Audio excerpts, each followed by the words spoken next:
Hey guys, welcome back to TechMan. Today, let me show you how to fix Ring camera chime flashing green.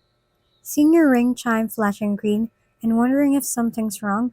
In most cases, a flashing green light actually means the device is in setup mode and is ready to be connected.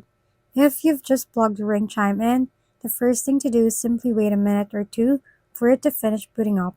Once it's ready, open the Ring app and either tap Setup a device or use the menu to add a new device.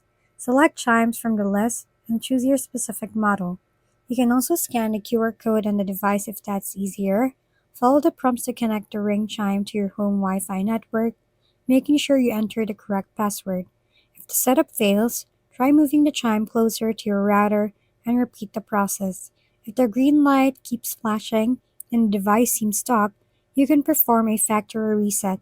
Locate the side button of the chime, press and hold it for about 15 seconds, and then release it.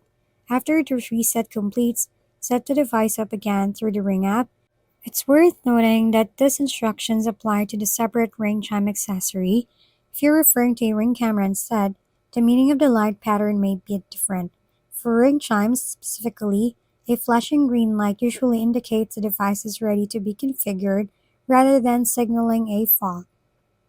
If we've been helpful, kindly give us a thumbs up and don't forget to hit the subscribe and bell button for more contents. For any questions and suggestions, comment down below.